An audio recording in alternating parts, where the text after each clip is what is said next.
I thought we'd start by digging into all the exciting things you're doing on the innovation side at UPMC. Sure. So the world knows about it. Well, it's pretty simple. We're just reinventing the future of healthcare. Just that. Just that. So what's really interesting, Unity, is as you know, UPMC is a large payer-provider system, right? We have 3.5 million lives that we cover on the payer side and continue to grow. But on the provider side, upwards of 30 plus hospitals, over 4,000 physicians. Overall, we're 80,000 employees, $16 billion in annual revenue. So we're a large, significant health system. But what's even more significant than those numbers is the fact that we're really integrated. This yin and yang of the payer provider, I believe, really is a model, a template for the future of healthcare. Right? So we're not just talking about, let's say, value-based healthcare. We're living and breathing it on a day in, day out basis. So we're essentially a couple of years ahead of where the rest of the marketplace is. And what better place than that to use as a living lab for us to create the types of innovations and companies that we would use not just at UPMC, but would then be able to take out to market with the right types of entrepreneurs and startups and companies as well. So that's what we're doing, is we're actually reinventing the future of healthcare. For the last few years, people are talking about this shift from fee for service to value-based care, but that's already baked into your model. It is. It absolutely is. Yeah. So as you think about new innovations, how does that change your sort of mindset as you're evaluating them? So it doesn't change it, it adds to it, right? So mind shift is really the key word here, right? Mind shift and mindset. Because at the end of the day, the biggest challenge that we have, really as an industry, not just at UPMC, around innovation and around these new care models, really is culture, right? We've got a culture of going with tried and tested and evidence-based guidelines and best practices and clinical protocols, and there's nothing wrong with that. As a clinician by background, that's how I was trained to practice medicine. But that culture clashes with innovators and entrepreneurs and startup companies that are coming to you and saying, hey, here's this brand new way of doing things. Trust us, it'll work. Right. I'm like, hold on, where's the evidence behind this? So what we're trying to do is to really play to that reality that exists in healthcare today, this culture clash that we've really chosen to ignore thus far. We're saying, all right, leveraging the very principles of design thinking and human-centered design, leveraging agile development methodologies, how do we turn this disadvantage into an advantage? Right? So we're engaging end users, clinicians and patients in the design of the strategies that we're putting together, where before a single line of code is written for any of the things that we're doing, we have these end users engaged with us, starting first and foremost with empathy. Right? When was the last time that a solution was created? Starting first and foremost with empathy. So these are the types of principles, Silicon Valley-esque type approaches that we're trying to bring to healthcare.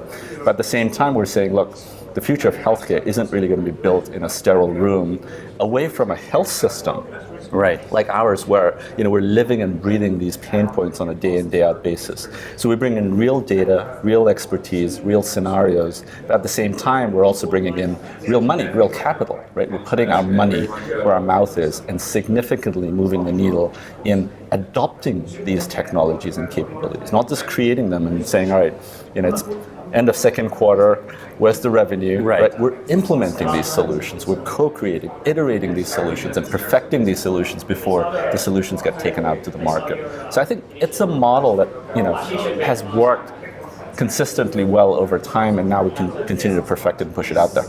So there's a lot that's evolved over the past few years. Sure. What's your take on where we are today as an industry compared to, say, just a few years ago?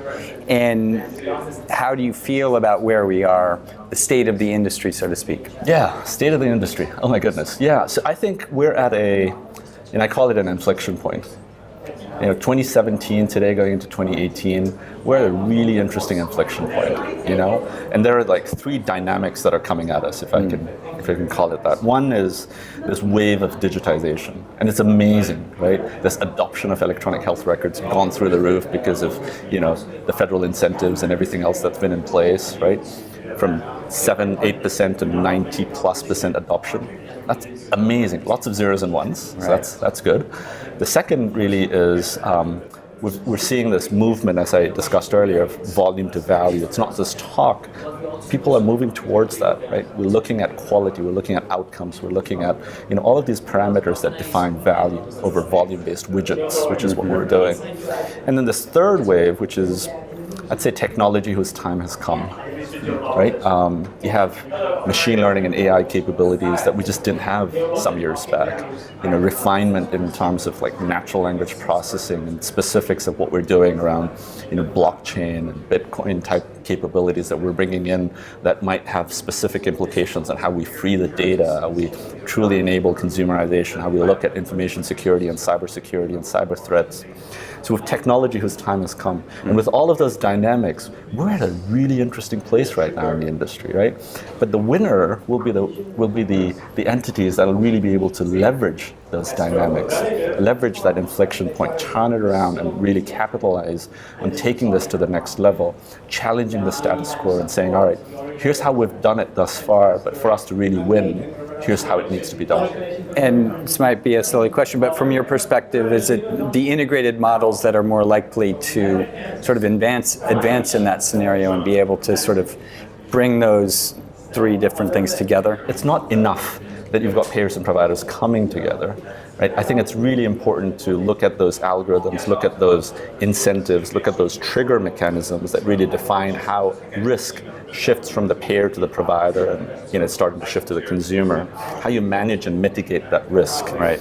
And at the same time, you look at this second wave of a risk, which is really around disease burden, right? The risk for a population or a patient, an NF1, to develop a certain disease, right? You're managing that risk as well. So it's really the integration of claims data with clinical data, with outcomes data, with performance data, with cost data, all of these different silos that, we're like, all right, we have all that data, but how do you put it all together and create those right nudges? Because at the end of the day, it really is about behavior change, is what we're talking about.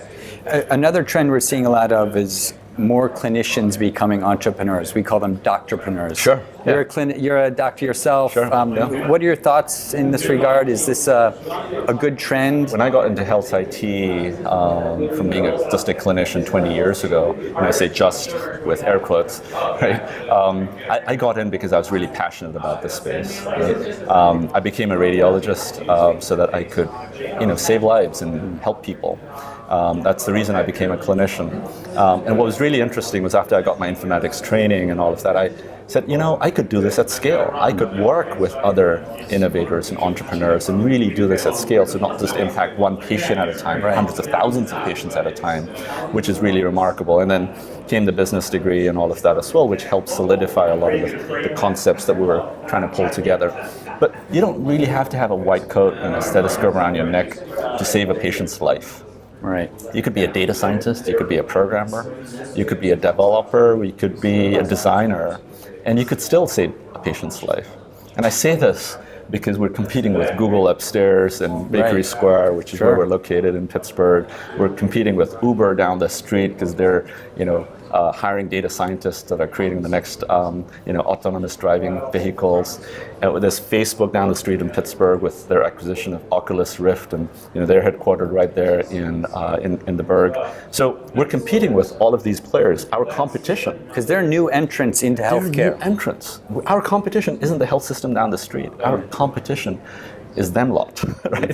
So how do we make sure that we're able to, find the right talent is a big challenge that we have, right? Because what we want are the best and brightest minds out there, but the best and brightest minds who are also motivated to make a difference in the life of that human being, because there's no other pursuit, I think, that's more noble than this pursuit of healthcare. So I think it's great that clinicians are getting more into this, but at the same time, it really is a team sport. It really does take people including people from outside of healthcare, working with people who have the subject matter expertise from inside of healthcare to really reinvent the future of healthcare. So advice for entrepreneurs, for innovators just getting started. If they're trying to solve a real challenge at UPMC or organizations like yours, what should they be thinking about? What do they need to know at the earliest stages of what they're doing and building and thinking about? I'd say the number one thing really is don't get blinded by buzzwords. Right, it's so darn easy in this day and age for us to just get blinded by buzzwords. You know, I'm going to create a platform. Right. I'm going to put it on the cloud. Right. It's going to be patient-centric. Yes. Right. And it is next generation. It'll be transformational. Like, so what do you have? Right. You have an app. Okay. All right. Let's start there. And what are the algorithms and what's the outcomes? What are the specifics of the business model? Who's going to pay for this? Right. So don't get blinded by buzzwords. It's not the buzzwords you're after. It's the specifics of the complexity that you're trying to tame. Healthcare is filled with complexity. Right? I talk about how complexity is a malice in healthcare, and design thinking really is the cure. With all the extraordinary technology innovation, science innovation, business model innovation, we need more design innovation. Sure. Because a lot of the challenges are just around poor design. So it really does need to have that holistic sort of view as you're creating. So how do you analyze founders coming in, startup ideas coming in? Yeah. You must get barraged with people trying to get into UPMC. How do you know whether or not they should be given a trial, given a pilot, given the on-ramp? So we're very cautious not to enter into a realm of pilotitis, right? Where you're inundated with pilots, and that can crush the startups too. Absolutely, it's a double-edged sword. So we're less focused on the pilot. Pilot will come. Yeah. We're focused first and foremost really in the strategic fit with that person, that entrepreneur, with the talent that company might have, with the passion that entrepreneur or that company would bring to the table. So that's really important because culture will make or break everything. Right? And then we look at other things like technology. Is this solid? Right? Does this actually do the stuff that it's supposed to do? And then there's product and there's market and all of that. But that comes later because at the end of the day, we're not looking for the perfect pitch with the perfect technology, with the perfect entrepreneur, with the perfect business plan at the perfect time. We're in many ways looking for the perfect imperfect because we're strategic, right?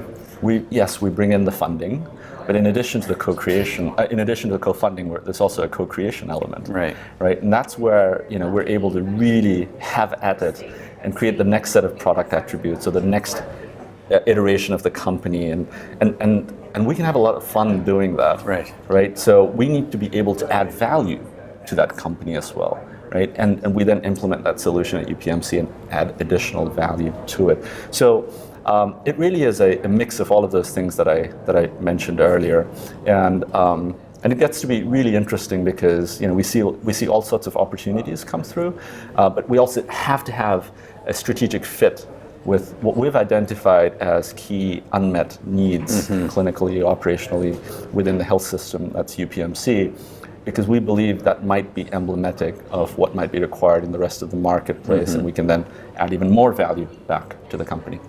So we're here in the heart of Silicon Valley right now. Yeah. One of the things we talk a lot about at Startup Health is the rise of the rest, these emerging innovation hubs all over the US, all over the world.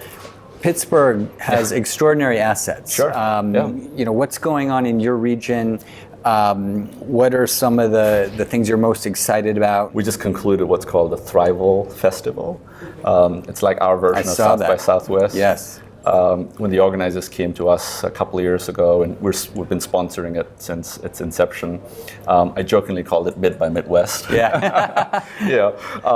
But yeah, it's basically where we said, all right, we're going to take time to celebrate the successes around innovation. So we have 2 days of tremendous design challenges and keynotes and panels around innovation, and then 2 days of music concerts, and we just have a lot of fun celebrating Pittsburgh and everything that we're about within the region. But what's really interesting is, when I moved to Pittsburgh 10 years ago from Los Angeles, it was not the city that it is today, right? But I could see the makings of it especially within UPMC as a payer-provider system. But today, what we have is a city that really has reinvented itself, especially in health IT, but beyond that too. There's lots of activities within, around machine learning, around design, around banking. So there's a lot of money within, old money within the Pittsburgh region as well. And then academia. There's Carnegie Mellon and University of Pittsburgh. University of Pittsburgh is top 5 in NIH research funding. So you have all this talent that's we have around. all of this, right? So, there's this old adage that, software is eating the world, right? And, I like to say that if software is eating the world, then Pittsburgh's the kitchen. Nice. Where we're putting all these ingredients together into this delectable entree. Right? Because it's just perfect the way that we're mixing it together in terms of the passion that we have as a payer-provider system. Pittsburgh is ground zero for accountable care. Our competition in the area, they're a payer provider as well. There's no other activity to the level that you're seeing in the Western Pennsylvania region. So it is ground zero for accountable care. The things that we're doing at UPMC Enterprises around investment and innovation and entrepreneurship, I think we're second to none in our approach really across the board. And then leveraging the rest of the other ingredients that exist across Pittsburgh. So we're really trying to push that forward.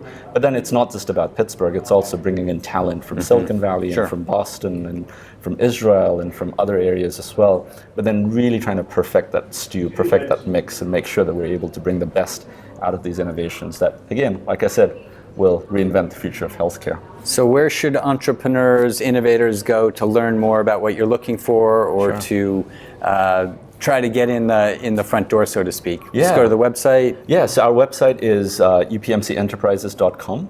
We're also on Twitter at UPMC Enterprises. I'm on Twitter at Rasu Shrestha.